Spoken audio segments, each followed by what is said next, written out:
Welcome to Edream distance education. ഇന്ന് നമ്മുടെ topic നമ്മുടെ ഇ-കൊമേഴ്സിലെ ഇ ബാങ്കിങ്, അതായത് unit 6 e banking, electronic banking അല്ലേ. എന്താണ് ഇലക്ട്രോണിക് ബാങ്കിങ് എന്ന് പറഞ്ഞിട്ടുണ്ടെങ്കിൽ നമുക്കറിയാം, ഇൻ്റർനെറ്റ്, മൊബൈൽ ഫോണ്, അതുപോലെ തന്നെ ATM, അതുപോലെ തന്നെ കമ്പ്യൂട്ടർ അല്ലേ, ഇത്തരത്തിൽ ഇങ്ങനെയുള്ള സംവിധാനങ്ങൾ യൂസ് ചെയ്തിട്ട് ബാങ്കിങ് സേവനങ്ങൾ നടത്തുന്നതിനെയാണ് ഇ ബാങ്കിങ് എന്ന് പറയുന്നത്. അപ്പം സാധാരണ നമ്മൾ ബാങ്കിങ് സർവീസസുകൾ എങ്ങനെയായിരുന്നു, നമുക്കിതുപോലെ ഓൺലൈൻ ഇൻ്റർനെറ്റിൻ്റെ സഹായമൊന്നും കൂടാതെ അങ്ങനെയുള്ളൊരു സർവീസായിരുന്നു പണ്ട് ബാങ്ക് നൽകിയിട്ടുണ്ടായിരുന്നത്. ഇന്ന് പക്ഷേ അങ്ങനെയല്ല അല്ലേ. നമുക്ക് ടെക്നോളജി ഡെവലപ്പ് ചെയ്തു, അതോടൊപ്പം തന്നെ നമ്മുടെ ബാങ്കിങ് സർവീസസുകളും എങ്ങോട്ട് മാറി, ഈ ബാങ്കിങ് സർവീസസിലേക്ക് മാറിയിട്ടുണ്ട്. ഓക്കെ, അപ്പോൾ അതായത് നമ്മുടെ പ്രൈവറ്റൈസേഷനും നമ്മുടെ ഗ്ലോബലൈസേഷൻസും ഒക്കെ കാരണം നമ്മുടെ ബാങ്കിങ് മേഖലയിൽ വളരെയധികം കോമ്പറ്റീഷൻ ഉണ്ടായി. അപ്പോൾ അതുകൊണ്ട് തന്നെ ബാങ്കുകൾ ഇൻഷുറൻസ്, ലോണ്, മ്യൂച്വൽ ഫണ്ട് ഇവയ്ക്ക്, അതായത് ഇത്തരത്തിലുള്ള സർവീസസുകളൊക്കെ ഓൺലൈൻ പേയ്മെൻറ്റ് വഴി അല്ലേ കൂടുതൽ സർവീസസ് ജനങ്ങളിലേക്ക് എത്തിക്കാൻ തുടങ്ങി. അതോട് കൂടിയിട്ട് നമ്മുടെ traditional banking system digital banking ആയിട്ട് മാറി. ഇതിനെയാണ് നമ്മൾ ഇ ബാങ്കിങ് എന്ന് പറയുന്നത്. ഓക്കെ, പണ്ടുണ്ടായിരുന്ന ആ ഒരു സിസ്റ്റത്തിൽ നിന്ന് നമ്മളൊരു ഡിജിറ്റൽ ബാങ്കിങ് സിസ്റ്റത്തിലാണ് ഇന്ന് നിലനിൽക്കുന്നത്. ഓക്കെ, ഈ ബാങ്കിങ്ങിലൂടെ ഒരു യൂസറിന് ഉണ്ടാവുന്ന പ്രധാനപ്പെട്ട ഗുണങ്ങൾ എന്തൊക്കെയാണ്? നമുക്ക് ഈസി ആയിട്ട് പണം ട്രാൻസ്ഫർ ചെയ്യാൻ പറ്റും. പണ്ടൊക്കെ എങ്ങനെയായിരുന്നു, ബാങ്കിലേക്ക് നമുക്ക് പോകണമായിരുന്നു. ഇന്ന് അങ്ങനെയല്ല. നമ്മൾ എവിടെ ഇരുന്നും എപ്പോൾ വേണമെന്നുണ്ടെങ്കിലും നമുക്ക് മണി ട്രാൻസ്ഫർ ചെയ്യാൻ പറ്റും. നമ്മുടെ ബാലൻസ് നമുക്ക് ചെക്ക് ചെയ്യാൻ പറ്റും. അതുപോലെ തന്നെ നമുക്ക് ബിൽ പേയ്മെൻറ്റുകൾ ബാങ്ക് ത്രൂ അടക്കാൻ പറ്റും. ലോണിന് അപ്ലൈ ചെയ്യാൻ പറ്റും.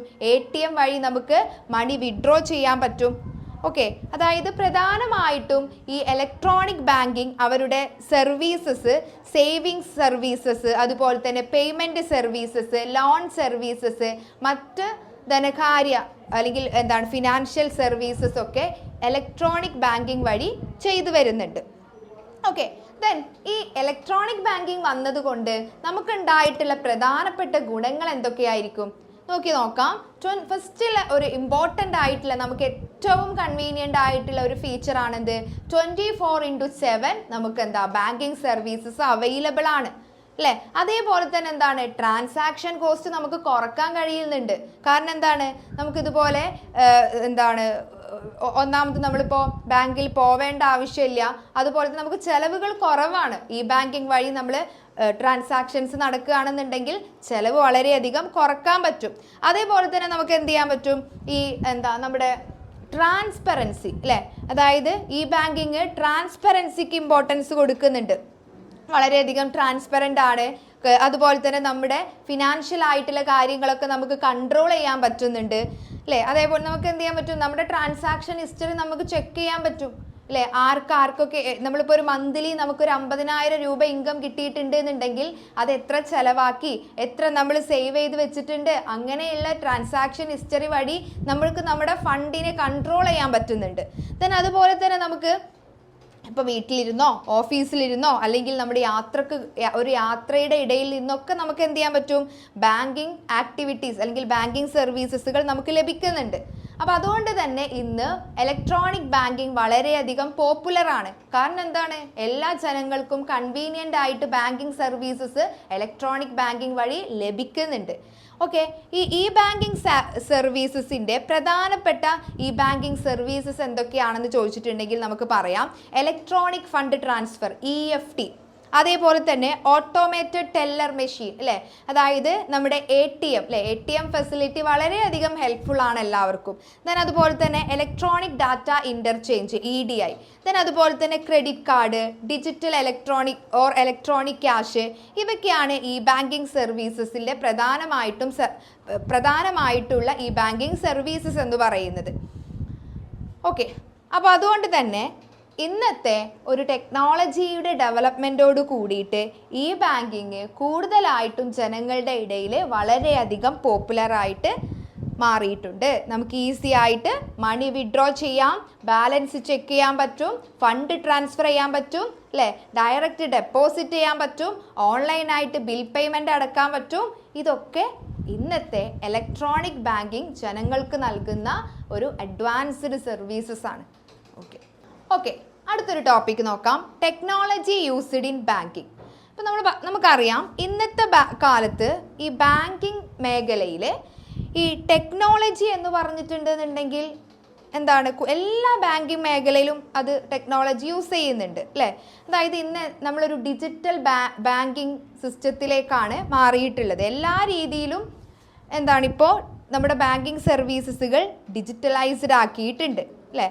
അതായത് ഇപ്പോൾ നമ്മുടെ ഫിൻടെക് കമ്പനികളുടെ വളർച്ച ഒരു പരിധിവരെ ഈ ഡിജിറ്റൽ ബാങ്കിങ് സർവീസസ് ജനങ്ങളിലേക്ക് എത്താൻ വേണ്ടിയിട്ട് സഹായിച്ചിട്ടുണ്ട് അല്ലേ. അതായത് നമ്മുടെ ടെക്നോളജി വളരെയധികം ഇൻക്രീസ് ചെയ്തതോട് കൂടിയിട്ട് നിരവധി ഫിൻടെക് കമ്പനികൾ വളർന്നു. എക്സാമ്പിളായിട്ട് പറയുകയാണെന്നുണ്ടെങ്കിൽ നമ്മുടെ പേടിഎം, ഫോൺ പേ, പേയു അല്ലേ, അങ്ങനെയുള്ള കമ്പനികൾ എന്ത് ചെയ്തു, ഈ ഡിജിറ്റൽ പേയ്മെൻറ്റുകളും അതുപോലെ തന്നെ ഓൺലൈൻ ബാങ്കിങ് സർവീസസുകളൊക്കെ എളുപ്പമാക്കാൻ സഹായിച്ചിട്ടുണ്ട് അല്ലേ. അതോട് കൂടിയിട്ട് എന്ത് ചെയ്തു, ഈ ഡിജിറ്റൽ സർവീസസ് വഴി വേഗത്തിൽ ജനങ്ങളിലേക്ക് ഈ ബാങ്കിങ് സർവീസസുകൾ എത്തിച്ചു കൊടുക്കാൻ ബാങ്കുകൾക്ക് കഴിഞ്ഞിട്ടുണ്ട് അല്ലേ. അപ്പം ഇന്ന് നമ്മൾ കൂടുതലായിട്ടും യൂസ് ചെയ്യുന്ന പ്രധാനപ്പെട്ട അല്ലെങ്കിൽ പ്രധാനപ്പെട്ട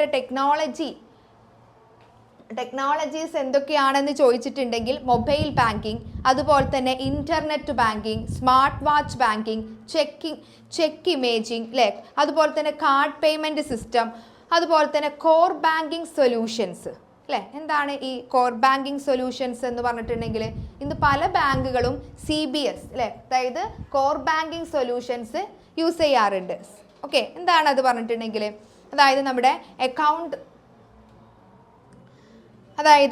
ഇന്ന് നമ്മുടെ അക്കൗണ്ട് ഇൻഫർമേഷൻസ് ഒക്കെ സൂക്ഷിച്ചു വെക്കാനും അതുപോലെ തന്നെ നമ്മുടെ ഡാറ്റ സ്റ്റോറേജ്, അതുപോലെ തന്നെ റിട്രൈവൽ, അതുപോലെ തന്നെ റിപ്പോർട്ടുകൾ തയ്യാറാക്കുക, അതുപോലെ തന്നെ customer relationship management, loan processing, decisions making, ഇവയൊക്കെ ഈ കോർ ബാങ്കിങ് സൊല്യൂഷൻസ് വഴി എളുപ്പമാക്കുന്ന ഒരു സിസ്റ്റമാണിത് അല്ലേ. അതായത് ഇപ്പോൾ നമുക്കറിയാം ഈ ടെക്നോളജിയുടെ സഹായത്തോട് കൂടിയിട്ട് ബാങ്കിങ് എന്ത് ചെയ്തു, കൂടുതൽ സ്പീഡായി അവരുടെ കാര്യങ്ങളൊക്കെ സ്പീഡായിട്ട് ചെയ്യാൻ തുടങ്ങി. 24/7 അവരുടെ സർവീസസുകൾ നമുക്ക് ലഭ്യമാവാൻ തുടങ്ങി. അതുപോലെ തന്നെ നമ്മൾ നേരത്തെ പറഞ്ഞത് കസ്റ്റമേഴ്സിന് എവിടെ നിന്നും ബാങ്കിങ് സർവീസസുകൾ നടത്താം എന്നുള്ള രീതിയിൽ വളർന്നു അല്ലേ. അതുപോലെ തന്നെ നമുക്ക് പണം നമ്മുടെ കയ്യിൽ വെക്കേണ്ട ആവശ്യമില്ല. ഡിജിറ്റൽ പേയ്മെൻറ്റുകൾ ഇന്ന് കൂടാൻ തുടങ്ങി. ഓക്കെ, അപ്പോൾ അതുകൊണ്ട് തന്നെ ഈ ടെക്നോളജി ഈ ബാങ്കിങ്ങിൽ വളരെയധികം കൂടുതലായിട്ട് യൂസ് ചെയ്യുന്നുണ്ട്. അതൊരു നോർമലൈസ്ഡ് ആയിട്ട് ഇപ്പോൾ മാറിയിട്ടുണ്ട് അല്ലേ. അതായത് ബാങ്കിങ് എന്ത് ചെയ്തു, ഡിജിറ്റൽ സിസ്റ്റമായിട്ട് മാറി അല്ലേ. അതായത് മൊബൈൽ ആൻഡ് ഓൺലൈൻ ബാങ്കിങ് ഒക്കെ ഇൻക്രീസ് ചെയ്യാൻ തുടങ്ങി. നമ്മൾ പേടിഎം, ഫോൺ പേ പോലെയുള്ള ഡിജിറ്റൽ പേയ്മെൻറ്റ്സുകൾ കൂടുതൽ പോപ്പുലറായി, കൂടുതൽ ആളുകൾ അത് യൂസ് ചെയ്യാൻ തുടങ്ങി അല്ലേ. അതുപോലെ തന്നെ ബാങ്ക് എന്ത് ചെയ്യാൻ തുടങ്ങി, നമ്മുടെ CBS യൂസ് ചെയ്യാൻ തുടങ്ങി അല്ലേ. അതുപോലെ തന്നെ ബാങ്കിങ് സർവീസസ് എന്തായി, വളരെയധികം ഫാസ്റ്റായി മാറി. അപ്പം ഇതൊക്കെയാണ് പ്രധാനമായിട്ടും ഈ ടെക്നോളജി ബാങ്കിൽ വന്നതുകൊണ്ട് ഉണ്ടായിട്ടുള്ള മാറ്റങ്ങൾ എന്ന് പറഞ്ഞിട്ടുണ്ട്. ഓക്കെ, അടുത്തൊരു ടോപ്പിക്ക് നോക്കാം, EFT, അതായത് ഇലക്ട്രോണിക് ഫണ്ട് ട്രാൻസ്ഫർ അല്ലേ. EFT എന്ന് പറഞ്ഞിട്ടുണ്ടെങ്കിൽ എന്താണ്, നമ്മുടെ കമ്പ്യൂട്ടർ സിസ്റ്റംസ് ഒക്കെ യൂസ് ചെയ്തുകൊണ്ട് ഒരു ബാങ്ക് അക്കൗണ്ടിൽ നിന്ന് മറ്റൊരു ബാങ്ക് അക്കൗണ്ടിലേക്ക് മണി ട്രാൻസ്ഫർ ചെയ്യുന്ന ഒരു മെത്തേഡാണെന്ത്, നമ്മുടെ EFT എന്ന് പറയുന്നത്. ഓക്കെ, അതായത് ഒരു അക്കൗണ്ടിൽ നിന്ന് മറ്റൊരു അക്കൗണ്ടിലേക്ക് മണി ഇലക്ട്രോണിക് രീതിയിൽ ട്രാൻസ്ഫർ ചെയ്യുന്നതിനെയാണ് EFT എന്ന് പറയുന്നത്. ഇവിടെ നമുക്ക് ബാങ്ക് എംപ്ലോയീസ് ഇല്ലാതെ, അവരുടെ സഹായം ഇല്ലാതെ തന്നെ ഓൺലൈൻ വഴി മണി എന്ത് ചെയ്യാം, ഒരു അക്കൗണ്ടിൽ നിന്ന് മറ്റൊരു അക്കൗണ്ടിലേക്ക് ട്രാൻസ്ഫർ ചെയ്യാവുന്നതാണ് അല്ലേ. ഇപ്പോൾ EFT യൂസ് ചെയ്തിട്ട് നമുക്ക് എന്ത് ചെയ്യാം, വളരെ വേഗത്തിലും വളരെ എളുപ്പത്തിലും എന്ത് ചെയ്യാം, മണി ട്രാൻസ്ഫർ ചെയ്യാൻ പറ്റും അല്ലേ. പ്രധാനപ്പെട്ട EFT മെത്തേഡ് എന്ന് പറയുന്നത് നമ്മുടെ NEFT, അതുപോലെ തന്നെ RTGS, അതുപോലെ തന്നെ IMPS, ഇവയൊക്കെയാണ്. നമ്മൾ ഡീറ്റെയിൽ ആയിട്ട് എന്തൊക്കെയാണെന്ന് പഠിക്കും അല്ലേ. അപ്പം നമ്മൾ ഇത് EFT വഴി നമുക്ക് മണി ട്രാൻസ്ഫർ ചെയ്യണം എന്നുണ്ടെങ്കിൽ അതിന് എന്തൊക്കെ ഇൻഫർമേഷൻസ് ആണ് വേണ്ടത്, എന്തൊക്കെ വിവരങ്ങളാണ് വേണ്ടത്, അക്കൗണ്ട് നമ്പർ വേണം അല്ലേ. അതായത് അതേപോലെ തന്നെ നമ്മൾ മണി ട്രാൻസ്ഫർ ചെയ്യുന്ന ആളുടെ പേര് വേണം അല്ലേ. അതായത് ആർക്കാണോ നമ്മൾ മണി ട്രാൻസ്ഫർ ചെയ്യുന്നത് അയാളുടെ പേര് വേണം, IFSC കോഡ് വേണം, ബ്രാഞ്ചിൻ്റെ പേര് വേണം. ഇത്രയും കാര്യങ്ങൾ ഉണ്ടെങ്കിൽ മാത്രമാണ് നമുക്ക് EFT വഴി മണി ട്രാൻസ്ഫർ ചെയ്യാൻ പറ്റുള്ളൂ. ഓക്കെ, ദെൻ അതുപോലെ തന്നെ EFT എന്ന് പറയുമ്പോൾ വളരെ പോപ്പുലർ ആയിട്ടുള്ള ഒരു മെത്തേഡാണ്. നമുക്ക് ഈസി ആയിട്ട് നമുക്ക് ഇലക്ട്രോണിക്സിൻ്റെ സഹായത്തോട് കൂടിയിട്ട് മണി ട്രാൻസ്ഫർ ചെയ്യാൻ പറ്റുന്ന ഒരു മെത്തേഡാണ് എന്ന് നമ്മൾ പറഞ്ഞു. ഈ EFTയെ ബാധിക്കുന്ന കുറച്ച് ഫാക്ടേഴ്സ് ഉണ്ട്, ഇതിനെക്കുറിച്ച് പറയാം. ഒന്നാമത്തതാണ് ഫണ്ട് വാല്യൂ, അല്ലേ? അതായത് നമ്മൾ നേരത്തെ പറഞ്ഞില്ലേ EFT ആയിട്ട് നമ്മളിപ്പോൾ ഇലക്ട്രോണിക് ഫണ്ട് ട്രാൻസ്ഫർ എന്നാണ് അതിൻ്റെ പൂർണ്ണ രൂപം, അല്ലേ? അതായത് നമുക്ക് എന്ത് ചെയ്യാൻ പറ്റും, ഒരു അക്കൗണ്ടിൽ നിന്ന് മറ്റൊരു അക്കൗണ്ടിലേക്ക് മണി ഇലക്ട്രോണിക് ആയിട്ട് ട്രാൻസ്ഫർ ചെയ്യാൻ പറ്റും, അല്ലേ? പല മെത്തേഡുകൾ ഉണ്ട് എന്ന് പറഞ്ഞു, അല്ലേ? EFT methods, NEFT, RTGS, IMPS പല മെത്തേഡ്സുകൾ നമ്മൾ യൂസ് ചെയ്യുന്നുണ്ട് എന്ന് പറഞ്ഞു. അപ്പോൾ നോക്കി നോക്കൂ, ഇവിടെ EFT ആയിട്ട് നമ്മൾ മണി ട്രാൻസ്ഫർ ചെയ്യുമ്പോൾ ഫണ്ടിൻ്റെ വാല്യൂ നോക്കും, അല്ലേ? അതായത് എത്ര എമൗണ്ട് ആണ് നമ്മൾ ഇങ്ങനെ ട്രാൻസ്ഫർ ചെയ്യുന്നത്, അതിൻ്റെ അടിസ്ഥാനത്തിലാണ് നമ്മൾ ഇതിലേത് മെത്തേഡ് തിരഞ്ഞെടുക്കണം എന്ന് ചൂസ് ചെയ്യുന്നത്. ഓക്കെ, ദെൻ ടൈമിങ് നോക്കും, അല്ലേ? ചില EFT മെത്തേഡ്സുകൾ 24/7 നമുക്ക് അവൈലബിൾ ആണ്, ചിലത് 24/7 നമുക്ക് ലഭ്യമല്ല. ദെൻ അതുപോലെ തന്നെ സെറ്റിൽമെൻറ്റ് സ്പീഡ് നോക്കും, അല്ലേ? അതായത് ഓരോ EFTയിലെ ഓരോ മെത്തേഡുകളും അതിൻ്റെ ട്രാൻസ്ഫർ എന്ന് പറയുന്നതിന് സ്പീഡ്, ട്രാൻസ്ഫറിൻ്റെ സ്പീഡ് വ്യത്യസ്തമാണ്. ഓക്കെ, ദെൻ അതുപോലെ തന്നെ ചാർജസ്, അല്ലേ? ഓരോ മെത്തേഡും ഈ ബാങ്കുകൾ ഈടാക്കുന്ന സർവീസ് ചാർജും വ്യത്യസ്തമാണ്. ദെൻ അതുപോലെ തന്നെ ട്രാൻസാക്ഷൻ ലിമിറ്റ് നോക്കും. ഇപ്പോൾ RBI ഓരോ മെത്തേഡിനും, ഇപ്പം നമ്മൾ ഓരോ മെത്തേഡുകൾ EFTയുടെ അണ്ടറിൽ വരുന്ന പല മെത്തേഡുകൾ നമ്മൾ ഇനി പഠിക്കും. അപ്പോൾ ഈ ഓരോ മെത്തേഡിലും RBI ഒരു ട്രാൻസ്ഫർ ലിമിറ്റ് നിശ്ചയിക്കുന്നുണ്ട്, അതും വ്യത്യസ്തമാണ്. അപ്പോൾ ഇത്രയും കാര്യങ്ങളാണ് EFTയെ കുറിച്ച് പറയാനുള്ളത്. അപ്പോൾ ഷോർട്ടാക്കിയിട്ട് പറയുകയാണെങ്കിൽ EFT എന്ന് പറയുമ്പോൾ ഒരു ഇലക്ട്രോണിക് ഫണ്ട് ട്രാൻസ്ഫർ ആണ്. ഒരു അക്കൗണ്ടിൽ നിന്ന് മറ്റൊരു അക്കൗണ്ടിലേക്ക് ഇലക്ട്രോണിക് രീതിയിൽ മണി കൈമാറാൻ പറ്റുന്നുണ്ട്. അതുപോലെ തന്നെ ബാങ്ക് എംപ്ലോയീസിൻ്റെ ഇൻ്റർവെൻഷൻ ഇല്ലാതെ തന്നെ നമുക്ക് മണി ട്രാൻസ്ഫർ ചെയ്യാൻ പറ്റും. പ്രധാനപ്പെട്ട EFT മെത്തേഡ് എന്ന് പറയുന്നത് NEFT, RTGS ആൻഡ് IMPS ആണ്. ഓക്കെ, അപ്പോൾ ഇത്രയും കാര്യങ്ങളാണ് EFTയെ കുറിച്ചിട്ട് പറയാനുള്ളത്. ഓക്കെ, അടുത്തൊരു ടോപ്പിക്ക് നോക്കാം. നമ്മൾ NEFT, അല്ലേ? അതായത് EFTയുടെ പല മെത്തേഡ്സുകളെ കുറിച്ചിട്ട് നമ്മൾ ഡിസ്കസ് ചെയ്തിട്ടുണ്ടായിരുന്നു. അതിലൊരു മെത്തേഡാണ് നമ്മുടെ NEFT, അല്ലേ? അതായത് നാഷണൽ ഇലക്ട്രോണിക് ഫണ്ട് ട്രാൻസ്ഫർ, അല്ലേ? ഇതെന്തായത് നമുക്കറിയാം, ഇലക്ട്രോണിക് രീതിയിൽ ഫണ്ട് ട്രാൻസ്ഫർ ചെയ്യുന്ന ഒരു മെത്തേഡാണ് NEFT എന്ന് പറയുന്നത്.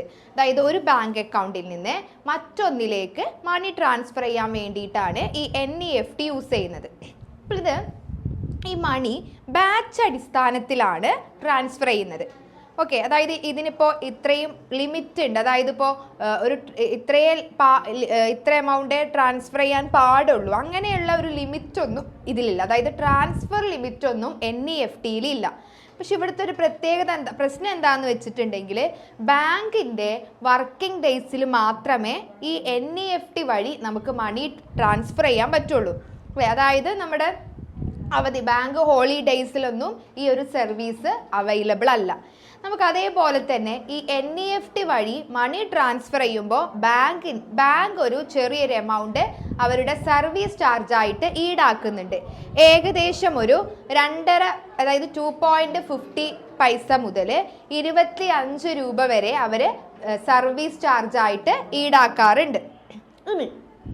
ഈ NEFT വഴി മണി ട്രാൻസ്ഫർ ചെയ്യുമ്പോൾ നമുക്ക് എന്തൊക്കെ കാര്യങ്ങളാണ് നമുക്ക് വേണ്ടത്, അല്ലേ? അതായത് ഒന്ന്, ഈ ആരുടെ പേരിലേക്കാണോ, അല്ലേ, റെസിപ്പിയൻറ്റിൻ്റെ പേര്, അതുപോലെ തന്നെ അയാളുടെ ബാങ്കിൻ്റെ പേര്, അക്കൗണ്ട് നമ്പർ, IFSC കോഡ്, ഇത്രയും കാര്യങ്ങളാണ് NEFT വഴി നമ്മൾ മണി ട്രാൻസ്ഫർ ചെയ്യുമ്പോൾ നമ്മുടെ കയ്യിൽ ഉണ്ടായിരിക്കേണ്ട വിവരങ്ങൾ എന്ന് പറയുന്നത്. ദെൻ അതേപോലെ തന്നെ അടുത്ത ഒരു EFT മെത്തേഡാണ് നമ്മുടെ RTGS മെത്തേഡ് എന്ന് പറയുന്നത്. RTGS എന്ന് പറഞ്ഞിട്ടുണ്ടെങ്കിൽ എന്താണ്? Real time gross settlement system, അല്ലേ? അതായത് ഇവിടെ നമുക്ക് എന്ത് ചെയ്യാൻ പറ്റും, റിയൽ ടൈം ആയിട്ട് മണി ട്രാൻസ്ഫർ ചെയ്യാൻ പറ്റും. അതായത് ഇവിടെ ഒരു ലിമിറ്റ് ഉണ്ട് കേട്ടോ, അതായത് കുറഞ്ഞത് 2 ലക്ഷം വരെയെങ്കിലും ട്രാൻസ്ഫർ ചെയ്യണം. നമുക്കിപ്പോൾ ഒരു 50,000 രൂപയാണ് മണി ട്രാൻസ്ഫർ ചെയ്യേണ്ടത് എങ്കിൽ RTGS വഴി നമുക്ക് ട്രാൻസ്ഫർ ചെയ്യാൻ കഴിയില്ല. മിനിമം ഒരു 2 lakh എങ്കിലും ഉണ്ടെങ്കിൽ മാത്രമാണ് RTGS വഴി മണി ട്രാൻസ്ഫർ ചെയ്യാൻ പറ്റുള്ളൂ. സാധാരണ നമ്മൾ RTGS വഴി പൈസ അയക്കുമ്പോൾ ഒരു 30 മിനിറ്റിനുള്ളിൽ തന്നെ അത് ക്രെഡിറ്റ് ആവും അല്ലേ? അതേപോലെ തന്നെ പക്ഷെ ഇവിടെ വേറൊരു കാര്യം നിർബന്ധമായിട്ടും നമ്മൾ ശ്രദ്ധിക്കണം. ഈ അയക്കുന്ന ബാങ്കും അതുപോലെ തന്നെ ഈ സ്വീകരിക്കുന്ന ബാങ്കും RTGS ഇനേബിൾഡ് ആക്കണം. എങ്കിൽ മാത്രമാണ് RTGS വഴി നമുക്ക് മണി ട്രാൻസ്ഫർ ചെയ്യാൻ പറ്റുള്ളൂ. നമ്മൾ ഈ NEFT വെച്ച് നോക്കുകയാണെന്നുണ്ടെങ്കിൽ അതിനേക്കാളും ചെറിയൊരു എമൗണ്ട് മാത്രമാണ് ഇവർ സർവീസ് ചാർജ് ആയിട്ട് ഈടാക്കുന്നുള്ളൂ. ഇനി ഒരാൾക്ക് RTGS വഴി മണി ട്രാൻസ്ഫർ ചെയ്യണം എന്നുണ്ടെങ്കിൽ എന്തൊക്കെ വിവരങ്ങളാണ് വേണ്ടത്? ഒന്നാമത്തേതാണ് അയക്കുന്ന ആളുടെ അക്കൗണ്ട് നമ്പർ വേണം. അതുപോലെ തന്നെ സ്വീകരിക്കുന്ന ആളുടെ പേര് വേണം. സ്വീകരിക്കുന്നയാളുടെ ബാങ്ക് അക്കൗണ്ട് നമ്പർ വേണം. ബാങ്കിന്റെ പേരും ബ്രാഞ്ചിന്റെ പേരും വേണം. IFSC കോഡും വേണം. ഇത്രയും കാര്യങ്ങൾ ഉണ്ടെങ്കിൽ മാത്രമാണ് RTGS വഴി ഒരാൾക്ക് മണി ട്രാൻസ്ഫർ ചെയ്യാൻ പറ്റുള്ളൂ. ദെൻ അതുപോലെ തന്നെ നമ്മുടെ EFTയുടെ നെക്സ്റ്റ് മെത്തേഡാണ് IMPS എന്ന് പറയുന്നത് അല്ലേ? ഇമ്മീഡിയറ്റ് പേയ്മെന്റ് സർവീസ് ആണ് ഇതിന്റെ ഫുൾ ഫോം. അതായത് ഇമ്മീഡിയറ്റ് പേയ്മെന്റ് സർവീസ്. അതായത് ഇത് നമുക്ക് ഇൻസ്റ്റന്റ് ആയിട്ട് മണി ട്രാൻസ്ഫർ ചെയ്യാൻ സഹായിക്കുന്ന ഒരു മെത്തേഡാണ്. 24/7/365 ഡേയ്സും ഈ ഒരു IMPS വഴി നമുക്ക് മണി ട്രാൻസ്ഫർ ചെയ്യാവുന്നതാണ്. അതുപോലെ തന്നെ mobile phone, ATM, internet banking ഇവ വഴിയൊക്കെ നമുക്ക് IMPS യൂസ് ചെയ്യാവുന്നതാണ്. നമുക്ക് മൊബൈൽ നമ്പർ ഉപയോഗിച്ചും എന്ത് ചെയ്യാം? IMPS വഴി മണി സെൻഡ് ചെയ്യാവുന്നതാണ്. അപ്പോൾ IMPS വഴി മണി സെൻഡ് ചെയ്യണം എന്നുണ്ടെങ്കിൽ എന്തൊക്കെ വിവരങ്ങളാണ് ആവശ്യമുള്ളത്? ഒന്നാമത്തേതാണ് MMID നമ്പർ. അത് ബാങ്ക് നമുക്ക് നൽകും MMID നമ്പർ. അതുപോലെ തന്നെ ഈ ആരാണോ ഈ മണി സ്വീകരിക്കുന്ന ആള് അയാളുടെ mobile number, account number, IFSC code.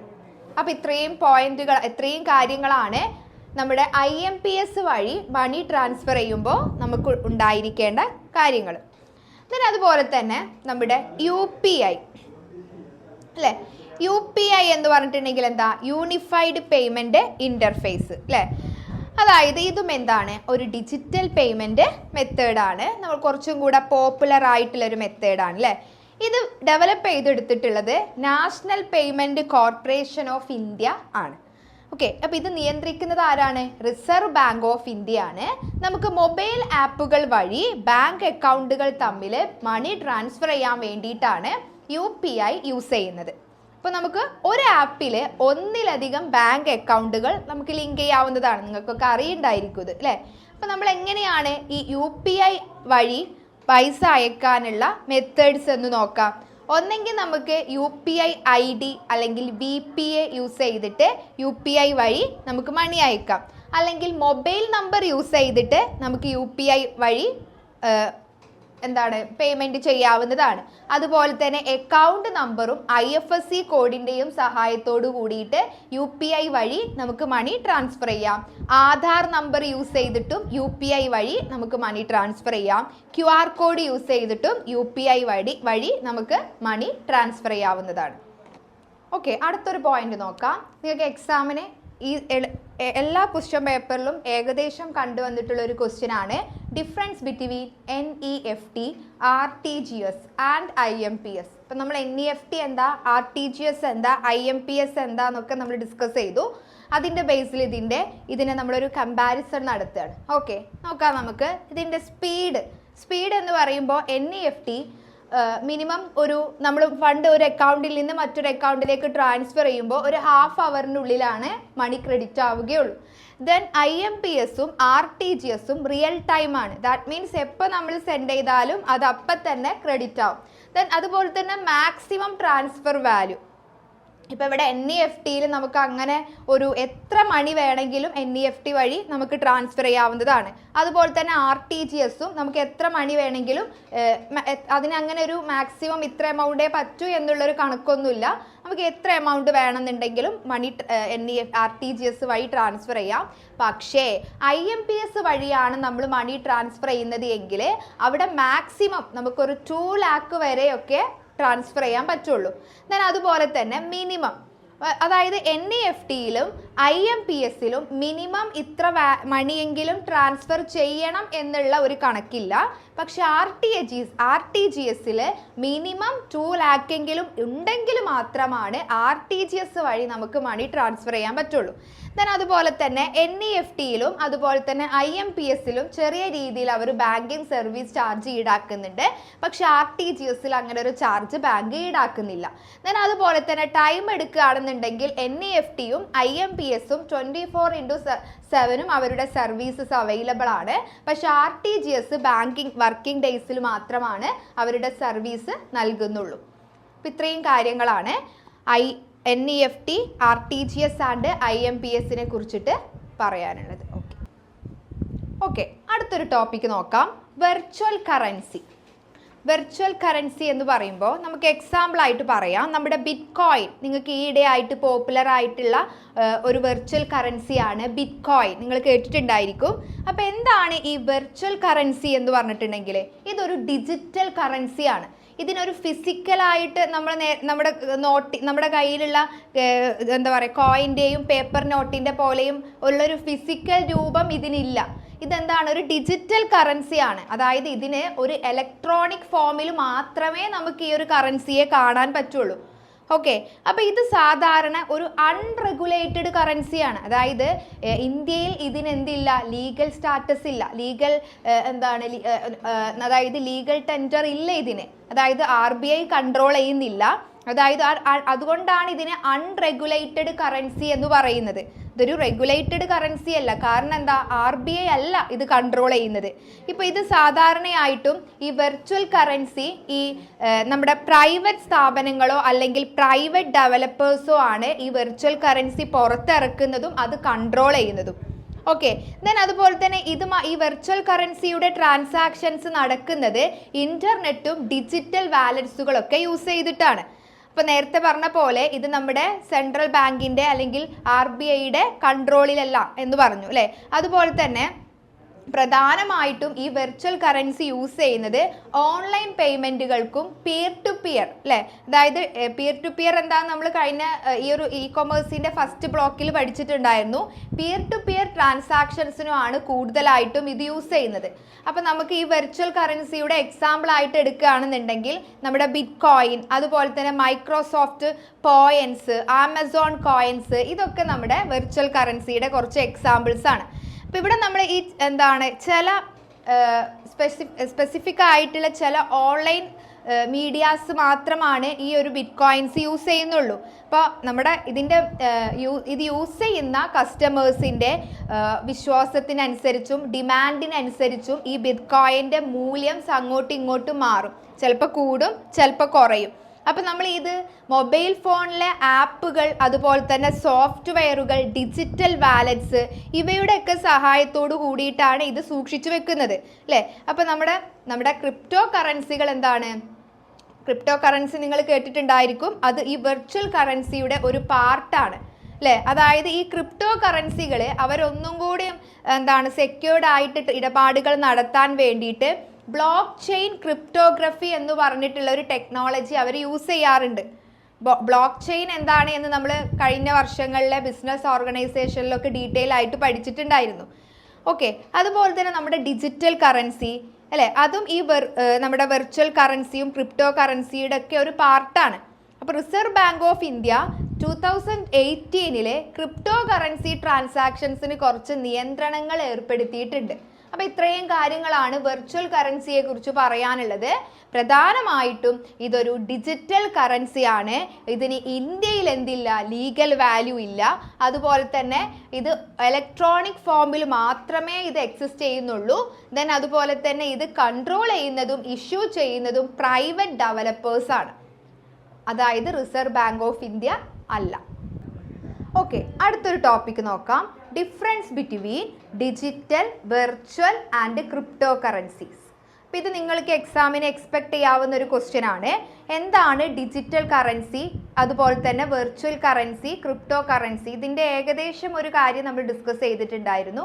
അപ്പോൾ ഇതിൻ്റെ കുറച്ച് ഡിഫറൻസ് എന്തൊക്കെയാണ് നോക്കാം. നമ്മൾ ഡിജിറ്റൽ കറൻസി എന്ന് പറഞ്ഞിട്ടുണ്ടെങ്കിൽ എന്താണ്? നമ്മൾ പറഞ്ഞു ഡിജിറ്റൽ ഫോമിലുള്ള മണിയാണ് ഡിജിറ്റൽ കറൻസി അല്ലേ? നമ്മുടെ വെർച്വൽ കറൻസിയും അതുപോലെ തന്നെ ക്രിപ്റ്റോ കറൻസിയും ഒക്കെ എന്താണ്? ഈ ഡിജിറ്റൽ കറൻസിയുടെ പാർട്ടാണ്. ഓക്കെ, ഇനി ഇത് ചില ഡിജിറ്റൽ കറൻസീസ് RBI റെഗുലേറ്റ് ചെയ്യുന്ന കറൻസീസും ഉണ്ടാവാം, ചിലത് ആർ ബി ഐയുടെ കൺട്രോൾ ഇല്ലാത്ത അൺറെഗുലേറ്റഡ് കറൻസീസും ഉണ്ട്. ഓക്കെ, ദെൻ അതുപോലെ തന്നെ ഈ സെൻട്രൽ ബാങ്ക് എന്ത് ചെയ്യാറുണ്ട്? ഡിജിറ്റൽ കറൻസീസ് ഇഷ്യൂ ചെയ്യാറുണ്ട്. ദെൻ വെർച്വൽ കറൻസി എന്ന് പറഞ്ഞിട്ടുണ്ടെങ്കിൽ എന്താണ്? വെർച്വൽ കറൻസി ഡിജിറ്റൽ കറൻസിയുടെ ഒരു പാർട്ടാണ്. ഓക്കെ, അപ്പോൾ ഇത് സാധാരണയായിട്ട് വെർച്വൽ കറൻസി അൺറെഗുലേറ്റഡ് ആയിട്ടാണ്, അതായത് RBI കൺട്രോൾ അല്ലാത്ത രീതിയിലാണ് നമ്മൾ കണ്ടിട്ടുള്ളത്. അപ്പോൾ സാധാരണ ഈ ഒരു വെർച്വൽ കറൻസി ഓൺലൈൻ മീഡിയാസിലും അതുപോലെ തന്നെ ഓൺലൈൻ പ്ലാറ്റ്ഫോമുകളിലുമാണ് കൂടുതലായിട്ടും യൂസ് ചെയ്യുന്നത് കണ്ടിട്ടുള്ളത്. ഓക്കെ, ദെൻ ക്രിപ്റ്റോ കറൻസി എന്ന് പറഞ്ഞിട്ടുണ്ടെങ്കിൽ എന്താണ്? ഈ ക്രിപ്റ്റോ കറൻസി എന്ന് പറഞ്ഞിട്ടുണ്ടെങ്കിൽ വെർച്വൽ കറൻസിയുടെ ഒരു പാർട്ടാണ് എന്ത്? ക്രിപ്റ്റോ കറൻസി എന്ന് പറഞ്ഞിട്ടുള്ളത്. ഓക്കെ, അപ്പോൾ ഇവര് ഈ ക്രിപ്റ്റോ കറൻസി ക്രിപ്റ്റോഗ്രഫി, അതായത് ഈ ക്രിപ്റ്റോ കറൻസി വളരെ സെക്യൂർഡ് ആയിട്ട് ട്രാൻസാക്ഷൻ നടത്താൻ വേണ്ടിയിട്ട് ക്രിപ്റ്റോഗ്രഫി എന്ന് പറഞ്ഞിട്ടുള്ള ടെക്നോളജി യൂസ് ചെയ്യുന്നുണ്ട്. അതുപോലെ തന്നെ ഇവരുടെ ട്രാൻസാക്ഷൻസ് ബ്ലോക്ക് ചെയിൻ നെറ്റ്വർക്ക് വഴിയാണ് ട്രാൻസാക്ഷൻസ് നടക്കുന്നത്. അപ്പോൾ നമ്മുടെ ക്രിപ്റ്റോ കറൻസിയുടെ എക്സാമ്പിൾസ് ആണ് നമ്മുടെ ബിറ്റ്കോയിൻ ഒക്കെ. ഓക്കെ, അപ്പോൾ ഇവിടെ ഈ ക്രിപ്റ്റോ കറൻസിയിൽ ആർക്ക് വേണമെങ്കിലും ഈ ക്രിപ്റ്റോ കറൻസി ട്രാൻസാക്ഷൻസിൽ പാർട്ടിസിപ്പേറ്റ് ചെയ്യാവുന്നതാണ്. അപ്പോൾ ഇതാണ് ഇതിൻ്റെ മെയിൻ ആയിട്ടും വരുന്ന കുറച്ച് ഡിഫറൻസസ് എന്ന് പറയുന്നത്. ഓക്കെ, അടുത്തൊരു ടോപ്പിക്ക് നോക്കാം. ഓട്ടോമേറ്റഡ് ക്ലിയറിംഗ് ഹൗസ്, ACH എന്ന് പറയും. എന്താണ് ACH എന്ന് പറഞ്ഞിട്ടുണ്ടെങ്കിൽ? അതായത് ബാങ്കുകൾ തമ്മിൽ കമ്പ്യൂട്ടർ വഴി മണി അയക്കുന്ന ഒരു സിസ്റ്റമാണെന്ത്? ACH എന്ന് പറയുന്നത്. ഇപ്പം ഇവിടെ നമ്മൾ ചെക്ക്, മണി, അതുപോലെ തന്നെ വയർ ട്രാൻസ്ഫർ ഇവയില്ലാതെ നമുക്ക് ഒരു അക്കൗണ്ടിൽ നിന്ന്, ഒരു ബാങ്കിൽ നിന്ന് മറ്റൊരു ബാങ്കിലേക്ക് മണി ട്രാൻസ്ഫർ ചെയ്യാം. ഇത് നമ്മുടെ ഒരു EFTയുടെ ഒരു സിസ്റ്റമാണ്, അതായത് ഇലക്ട്രോണിക് പേയ്മെൻറ്റ് സിസ്റ്റമാണ് ഈ ACH എന്ന് പറയുന്നത്. അപ്പം നമ്മൾ സാധാരണയായിട്ടും ACH വഴി മണി ട്രാൻസ്ഫർ ചെയ്യുന്നത് എങ്ങനെയാണ്? നമ്മൾ ഈ ചെറിയ ചെറിയ എമൗണ്ടുകൾ ഉണ്ടല്ലോ, അതും റിപ്പീറ്റായിട്ട് നടക്കുന്ന ചെറിയ ചെറിയ എമൗണ്ടുകളുടെ ട്രാൻസാക്ഷൻസിന് വേണ്ടിയിട്ടാണ് ACH കൂടുതലായിട്ടും യൂസ് ചെയ്യുന്നത്. അപ്പോൾ ഇന്ത്യയിൽ ഈ ഓട്ടോമേറ്റഡ് ക്ലിയറിംഗ് ഹൗസിനെ NACH എന്നാണ് വിളിക്കുന്നത്. ഓക്കെ, NACH ആരംഭിച്ചത് national payment corporation of India ആണ്. അപ്പോൾ ACH യൂസ് ചെയ്തിട്ട് ട്രാൻസാക്ഷൻസ് നടക്കുന്നത് ഏതൊക്കെ മേഖലയിലാണ്? നമ്മളിപ്പോൾ ഈ സാലറി ബാങ്കിൽ നിന്ന് വരുന്നത്, അതുപോലെ തന്നെ ഓൺലൈൻ ബിൽ അടക്കുന്നത്, ഗവൺമെൻറ് പേയ്മെൻറ്റുകൾ അടക്കുന്നത്, ബിസിനസ് ട്രാൻസാക്ഷൻസിലൊക്കെ ഈ ACH യൂസ് ചെയ്യാറുണ്ട്. ഈ ACHൻ്റെ ബെനിഫിറ്റ്സ് എന്തൊക്കെയാണ്? പ്രധാനമായിട്ടും നമ്മൾ ACH വഴി മണി ട്രാൻസ്ഫർ ചെയ്യുമ്പോൾ ലോവർ കോസ്റ്റ് ആണ്, അതായത് ചെലവ് നമുക്ക് വളരെ കുറവാണ്. അതുപോലെ തന്നെ എന്താണ്? റെക്കോർഡ് കീപ്പിംഗ് കൺവീനിയൻസ്, അല്ലേ? നമുക്ക് എന്ത് ചെയ്യാൻ പറ്റും? ഈ ഇലക്ട്രോണിക് ട്രാൻസാക്ഷൻസ് വഴി മണി ട്രാൻസ്ഫർ ചെയ്യുകയാണെന്നുണ്ടെങ്കിൽ നമ്മുടെ ഇൻകത്തിൻ്റെയും നമ്മുടെ എക്സ്പെൻസിൻ്റെയും റെക്കോർഡ് അവർ കീപ്പ് ചെയ്യും, അത് നമുക്ക് ട്രാക്ക് ചെയ്യാൻ പറ്റും. ദെൻ അതുപോലെ തന്നെ കൺവീനിയൻ്റ് ആണ്, നമുക്ക് കൺവീനിയൻ്റ് ആയിട്ടും വളരെ ഈസി ആയിട്ടും മറ്റു മെത്തേഡുകളൊക്കെ അപേക്ഷിച്ച് നല്ല രീതിയിൽ മണി ട്രാൻസ്ഫർ ചെയ്യാൻ പറ്റും. അതുപോലെ തന്നെ കസ്റ്റമേഴ്സ് പ്രിഫറൻസ്, അല്ലേ? അതായത് ACH വളരെയധികം സെക്യൂർഡ് ആണ്.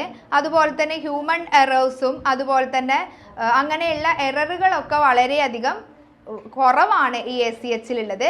അത് നമുക്ക് ടൈം സേവ് ചെയ്യാൻ പറ്റും, ഫാസ്റ്റായിട്ട് നമുക്ക് മണി ട്രാൻസ്ഫർ ചെയ്യാൻ പറ്റും. അതുകൊണ്ട് തന്നെ കസ്റ്റമേഴ്സിൻ്റെ ഡിമാൻഡിനനുസരിച്ചുള്ള എല്ലാ സൗകര്യങ്ങളോട് കൂടിയിട്ടും ACH വഴി നമുക്ക് മണി ട്രാൻസ്ഫർ ചെയ്യാവുന്നതാണ്. ഇനി ACH വഴി മണി ട്രാൻസ്ഫർ ചെയ്യുമ്പോൾ നമുക്ക് എന്തൊക്കെ വിവരങ്ങളാണ് വേണ്ടത്? അതിൽ ഒന്നാമത്തേതാണ്, അതായത് ACH വഴി മണി ട്രാൻസ്ഫർ ചെയ്യാൻ നമുക്ക് ബാങ്കിൻ്റെ പേര് വേണം, അക്കൗണ്ട് നമ്പർ വേണം, അക്കൗണ്ട് ടൈപ്പ് വേണം, അതുപോലെ തന്നെ റൂട്ടിംഗ് നമ്പർ വേണം. എന്താണ് ഈ റൂട്ടിംഗ് നമ്പർ എന്ന് പറഞ്ഞിട്ടുണ്ടെങ്കിൽ? അതായത് ഈ മണി നമ്മൾ ശരിയായ ബാങ്കിലേക്കോ അതോ ബ്രാഞ്ചിലേക്കോ എത്തിക്കാൻ യൂസ് ചെയ്യുന്ന ഒരു പ്രത്യേക നമ്പറാണ് ഈ റൂട്ടിംഗ് എന്ന് പറയുന്നത്. നമ്മളിപ്പോൾ ഈ ബാങ്കിൻ്റെ ഐഡൻറ്റിറ്റി നമ്പർ എന്നൊക്കെ പറയുന്ന പോലത്തെ ഒരു നമ്പറാണ് ACHൻ്റെ റൂട്ടിംഗ് നമ്പർ എന്ന് പറയുന്നത്. ഓക്കെ, അപ്പോൾ ഇത് നമുക്ക് എന്താണ്, ഇതിൽ ഏത് ബാങ്കിലേക്കാണ് ഇത് ട്രാൻസ്ഫർ ചെയ്യേണ്ടത്, അതായത് ശരിയായ ബാങ്ക് അക്കൗണ്ട് ഏതാണ് എന്ന് കണ്ടെത്തുന്നത് ഈ റൂട്ടിംഗ് നമ്പർ യൂസ് ചെയ്തിട്ടാണ്. അപ്പോൾ ആ ഒരു നമ്പറും കൂടി ഉൾപ്പെടുത്തിയിട്ടാണ് ACH വഴി മണി ട്രാൻസ്ഫർ ചെയ്യുന്നത്. ഓക്കെ, അടുത്തൊരു ടോപ്പിക്കാണ് ഓട്ടോമേറ്റഡ് ലെഡ്ജർ പോസ്റ്റിംഗ്. എന്താണ് ഓട്ടോമേറ്റഡ് ലെഡ്ജർ പോസ്റ്റിംഗ് എന്ന് പറഞ്ഞിട്ടുണ്ടെങ്കിൽ, നമ്മൾ ജേണൽ, നിങ്ങൾ അക്കൗണ്ടൻസിയിൽ പഠിച്ചിട്ടുണ്ടാവും. നമ്മൾ എന്ത് ചെയ്യണം, ഒരു ബിസിനസ് ട്രാൻസാക്ഷൻസ് നടക്കുമ്പോൾ ആദ്യം നമ്മൾ ജേണൽ എൻട്രി എഴുതുന്നു. ദെൻ ആ ജേണൽ എൻട്രിയിലുള്ള എല്ലാ ട്രാൻസാക്ഷൻസിൻ്റെയും ലെഡ്ജർ നമ്മൾ ക്രിയേറ്റ് ചെയ്യണം അല്ലേ.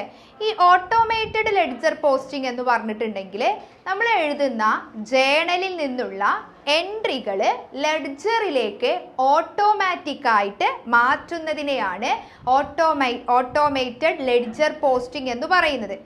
ഓക്കെ, അപ്പോൾ ഇവിടെ ഓരോ എൻട്രിയുടെയും ഡെബിറ്റും ക്രെഡിറ്റും ഇത് ഓട്ടോമാറ്റിക്കായിട്ട് ഒരു ജനറൽ ലെഡ്ജറിൽ റെക്കോർഡ് ചെയ്ത് വെക്കും അല്ലേ. അപ്പോൾ ഇത് ഈ ഒരു സിസ്റ്റം വന്നിട്ടുണ്ടെങ്കിലുള്ള ഗുണം എന്താണ്, നമ്മുടെ മാനുവൽ അക്കൗണ്ടിങ്ങിൻ്റെ വർക്ക് കുറയും അല്ലേ. സാധാരണ നമ്മൾ ആ ഒരു ഇയർ എൻഡിങ്ങിലാണ് എന്ത് ചെയ്യുന്നത്, ലെഡ്ജറിൻ്റെ ബാലൻസിങ് ചെക്ക് ചെയ്ത് നോക്കുന്നത് അല്ലേ. അപ്പോൾ ഇവിടെ ഓട്ടോമേറ്റഡ് ക്ലിയറിംഗ് ഹൗസും ഓട്ടോമേറ്റഡ് ലെഡ്ജർ പോസ്റ്റിങ്ങും എന്ത് ചെയ്യുന്നു, ആ ഒരു ഇയർ എൻഡിലെ ലെഡ്ജറിൻ്റെ ബാലൻസ് സ്വയം അവർ ചെക്ക് ചെയ്ത് അതിൻ്റെ ഒരു അനാലിസിസ് അവർ നടത്തും. ദെൻ അതിൽ എന്തെങ്കിലും അക്കൗണ്ട്സിൽ എന്തെങ്കിലും എററുകളോ എന്തെങ്കിലും മിസ്റ്റേക്സുകളോ ഒക്കെ ഉണ്ടെന്നുണ്ടെങ്കിൽ ഈ ഒരു സിസ്റ്റം വെച്ച് നമുക്കത് എളുപ്പത്തിൽ കണ്ടുപിടിക്കാൻ പറ്റും.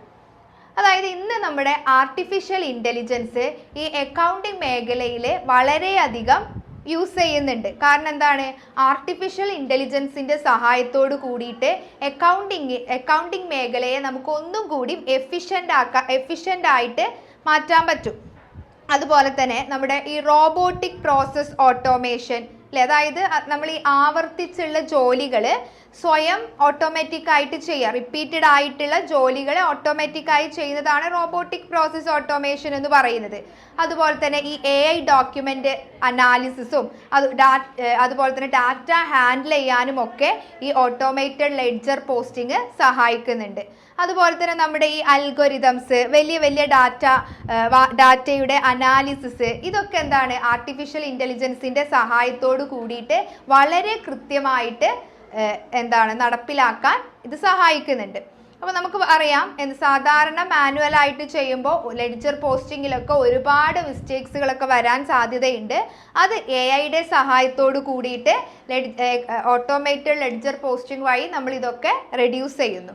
ഓക്കെ, അപ്പോൾ ഓട്ടോമേറ്റഡ് ലെഡ്ജർ പോസ്റ്റിംഗ് എന്ന് പറഞ്ഞിട്ടുണ്ടെങ്കിൽ എന്താ, അക്കൗണ്ടിങ് വർക്കുകൾ വളരെ കൃത്യമായിട്ടും വളരെ വേഗത്തിലും നടത്താൻ വേണ്ടിയിട്ട് സഹായിക്കുന്ന ഒരു സിസ്റ്റമാണ്. അതായത് ജേണലിലെ എൻട്രീസിനെ വളരെ കൃത്യമായിട്ട് ഓട്ടോമാറ്റിക്കായിട്ട് അതിൻ്റെ ലെഡ്ജർ പോസ്റ്റിങ്ങിനെ സഹായിക്കാൻ വേണ്ടിയിട്ടുള്ള ഒരു സിസ്റ്റമാണ് ഓട്ടോമേറ്റഡ് ലെഡ്ജർ പോസ്റ്റിംഗ് എന്ന് പറയുന്നത്. ദെൻ അതുപോലെ തന്നെ അടുത്തൊരു ഭാഗമാണ് നമ്മുടെ ഡിസ്ട്രിബ്യൂട്ടഡ് ലെഡ്ജർ ടെക്നോളജി അല്ലേ, അതായത് DLT എന്ന് പറയും, ഡിസ്ട്രിബ്യൂട്ടഡ് ലെഡ്ജർ ടെക്നോളജി. അപ്പോൾ എന്താണ് ഡിസ്ട്രിബ്യൂട്ടഡ് ലെഡ്ജർ ടെക്നോളജി എന്ന് പറഞ്ഞിട്ടുണ്ടെങ്കിൽ, അതായത് ട്രാൻസാക്ഷൻസുകളൊക്കെ റെക്കോർഡ് ചെയ്യുന്ന ഒരു ഡിജിറ്റൽ സിസ്റ്റമാണെന്ത്, ഡിസ്ട്രിബ്യൂട്ടഡ് ലെഡ്ജർ ടെക്നോളജി എന്ന് പറയുന്നത്. അതായത് ഒരു ട്രാൻസാക്ഷൻ്റെ വിവരങ്ങളൊക്കെ ഒരേ സമയം പല സ്ഥലങ്ങളിലായിട്ട് സൂക്ഷിച്ചു വെക്കുക. നമ്മുടെ ബിസിനസ് ട്രാൻസാക്ഷൻസിൻ്റെ ഇൻഫർമേഷൻസ് ഒരേ സമയം പല സ്ഥലങ്ങളിലായിട്ട് സൂക്ഷിച്ചു വെക്കുന്ന ഒരു സിസ്റ്റമാണെന്ത്, ഡിസ്ട്രിബ്യൂട്ടഡ് ലെഡ്ജർ ടെക്നോളജി എന്ന് പറയുന്നത് അല്ലേ. അപ്പോൾ ഇവിടെ നമുക്ക് അപ്പോൾ ഇങ്ങനെ ചെയ്തിട്ടുണ്ടെങ്കിൽ എന്താ ഒരു ഗുണം, ഇത് ഒരു സെൻട്രൽ ബേസ്ഡ് ആയിട്ടോ അല്ലെങ്കിൽ ഒരു സെൻട്രൽ ഡാറ്റാബേസിൻ്റെ ഒന്നും ആവശ്യം ഇവിടെ വരുന്നില്ല അല്ലേ. അപ്പോൾ ഇവിടെ നമ്മൾ ഈ ഇൻഫർമേഷൻസ്, അതായത് ഈ ട്രാൻസാക്ഷൻസിൻ്റെ ഇൻഫർമേഷൻസ് ക്രിപ്റ്റോഗ്രഫിയും അതുപോലെ തന്നെ ഡിജിറ്റൽ സിഗ്നേച്ചറും യൂസ് ചെയ്തിട്ട് വളരെ സെക്യൂർഡ് ആയിട്ട് സൂക്ഷിച്ചു വെക്കുന്ന ഒരു സിസ്റ്റമാണിത്. നമുക്കതുപോലെ തന്നെ ഈ നെറ്റ്വർക്ക് യൂസ് ചെയ്തിട്ട് എല്ലാവർക്കും ഒരേ സമയം, നമ്മൾ പലയിടങ്ങളിൽ ഇത് സൂക്ഷിച്ചു വെക്കുന്നുണ്ടല്ലോ, അപ്പോൾ ഇത് യൂസ് ചെയ്യുന്ന എല്ലാവർക്കും ഒരേ സമയം ഇതിൻ്റെ വിവരങ്ങൾ നമുക്ക് എടുക്കാൻ പറ്റും. അതുപോലെ തന്നെ ഒരേ സമയം ഈ ലെഡ്ജറിൽ വരുന്ന എന്തെങ്കിലും അപ്ഡേഷൻസ് ഉണ്ട് എന്നുണ്ടെങ്കിൽ, എന്തെങ്കിലും മാറ്റങ്ങൾ ഉണ്ട് എന്നുണ്ടെങ്കിൽ എല്ലാവരുടേതിലും ഒരേ സമയം എന്ത് ചെയ്യും, ഇത് അപ്ഡേറ്റ് ചെയ്യും. ഓക്കെ, നമ്മുടെ ബ്ലോക്ക് ചെയിന് ഒരു DLTയുടെ ഒരു ടൈപ്പാണ്. ഇപ്പോൾ DLT എന്ന് പറയുമ്പോൾ ഡിസ്ട്രിബ്യൂട്ടഡ് ലെഡ്ജർ ടെക്നോളജി അല്ലേ. അപ്പോൾ ഇതെന്താ ചെയ്യുന്നത്, സാധാരണ ഇതൊരു സെൻട്രൽ ബേസ്ഡ് ആയിട്ട് ഡാറ്റ സ്റ്റോർ ചെയ്ത് വെക്കുന്നതിന് പകരം പലയിടങ്ങളിലും എന്താണ് ട്രാൻസാക്ഷൻസിന്റെ ഇൻഫർമേഷൻ നമ്മൾ സ്റ്റോർ ചെയ്ത് വെക്കുന്നു. ഓക്കെ, അപ്പോൾ ഇങ്ങനെ ചെയ്തിട്ടുണ്ടെങ്കിലുള്ള ഗുണം എന്താണ്, ഇത് വളരെ ട്രാൻസ്പെറൻ്റ് ആയിരിക്കും. ഫ്രോഡുകളൊക്കെ നമുക്ക് കുറക്കാൻ പറ്റും. കാരണം എന്താണ്, ഒരു സ്ഥലത്ത് നമ്മൾ മാറ്റങ്ങൾ വരുത്തിയിട്ടുണ്ടെങ്കിൽ മറ്റുള്ള സ്ഥലങ്ങളിലൊക്കെ അതേ സമയം മാറ്റങ്ങൾ വരുത്തണം. കാരണം ഇത് ഒരുപോലെയുള്ള റെക്കോർഡ് നമ്മൾ മറ്റിടങ്ങളിലൊക്കെ സ്റ്റോർ ചെയ്ത് വെക്കുകയാണ്. അതുകൊണ്ട് തന്നെ ഇങ്ങനെ ചെയ്തു വെച്ചിട്ടുണ്ടെങ്കിൽ നമ്മുടെ പ്രവർത്തന ചെലവുകളും അതുപോലെ തന്നെ ടൈമൊക്കെ നമുക്ക് കുറക്കാൻ പറ്റും. 24/7 ഇത് പ്രവർത്തിക്കുന്നുണ്ട്. പിന്നെ അതുപോലെ തന്നെ നമ്മുടെ അക്കൗണ്ടിങ്ങിൻ്റെയും ഓഡിറ്റിങ്ങിൻ്റെയും ഒക്കെ ഡോക്യുമെൻസുകളൊക്കെ പരിശോധിക്കാൻ വേണ്ടിയിട്ടും ഈ DLT യൂസ് ചെയ്യുന്നുണ്ട്. സാധാരണയായി ഈ DLT യൂസ് ചെയ്യുന്ന കുറച്ച് മേഖലകൾ എന്ന് പറഞ്ഞിട്ടുണ്ടെങ്കിൽ നമ്മളിപ്പോൾ നികുതി മീൻസ് ടാക്സ് കളക്ട് ചെയ്യുന്ന ആ ഒരു ഇടങ്ങളിൽ, അതുപോലെ തന്നെ നമ്മുടെ land registration, passport distribution, voting system, അങ്ങനെയുള്ള മേഖലകളിലൊക്കെ ഈ ഒരു DLT യൂസ് ചെയ്യാറുണ്ട്. അപ്പോൾ DLT എന്ന് പറയുമ്പോൾ ഇപ്പോഴും അതൊരു ഡെവലപ്ഡ് ആയി വരുന്നേ ഉള്ളൂ. പക്ഷെ ഭാവിയിൽ ഇതിന് വളരെയധികം സാധ്യതയുള്ള ഒരു ടെക്നോളജി ആണെങ്കിൽ ഒരു സിസ്റ്റമാണ് എന്ത് നമ്മുടെ DLT എന്ന് പറയുന്നത്. ഓക്കെ, അപ്പോൾ ഇത്രയൊക്കെ ഉള്ളൂ ഈ ഒരു ചാപ്റ്ററിൽ. അപ്പോൾ നിങ്ങൾക്ക് പ്രധാനമായിട്ടും ഈ ചാപ്റ്ററിൽ നിന്ന് വരുന്ന ഇമ്പോർട്ടൻ്റ് ക്വസ്റ്റ്യൻസ് എന്ന് പറഞ്ഞിട്ടുണ്ടെങ്കിൽ ACH ഓട്ടോമേറ്റഡ് ക്ലിയറിംഗ് ഹൗസ് എന്താണെന്ന് നിങ്ങളോട് ചോദിക്കാം. അതുപോലെ തന്നെ NEFTയെ കുറിച്ച് ചോദിക്കാം. അതായത് EFTയുടെ പല മെത്തേഡുകളാണ് NEFT, അതുപോലെ തന്നെ IMPS, RTGS, ഇത് തമ്മിലുള്ള വ്യത്യാസം. പിന്നെ കഴിഞ്ഞ വർഷങ്ങളിൽ ഒരു ക്വസ്റ്റ്യൻ പേപ്പറിൽ കണ്ടിട്ടുണ്ടായിരുന്നു UPI, ഒരു ഷോർട്ട് നോട്ടായി എഴുതാൻ വേണ്ടിയിട്ട് UPI എന്താണ് എന്ന് ഒരു 5 മാർക്കിൻ്റെ ക്വസ്റ്റ്യൻ കണ്ടിട്ടുണ്ടായിരുന്നു. ഓക്കെ, അതുപോലെ തന്നെ വെർച്വൽ കറൻസിയും നിങ്ങൾക്ക് എക്സ്പെക്ട് ചെയ്യാവുന്ന ഒരു ക്വസ്റ്റ്യൻ ആണ്. പിന്നെ അതുപോലെ തന്നെ ഡിഫറൻസ് ബിറ്റ്വീൻ ഡിജിറ്റൽ മണി, അതുപോലെ തന്നെ വെർച്വൽ കറൻസി, അതുപോലെ തന്നെ ക്രിപ്റ്റോ കറൻസി, ഇതും കഴിഞ്ഞ വർഷങ്ങളിലെ ക്വസ്റ്റ്യൻ പേപ്പറിൽ കണ്ടുവന്നിട്ടുള്ള ഒരു ക്വസ്റ്റ്യൻ ആണ്.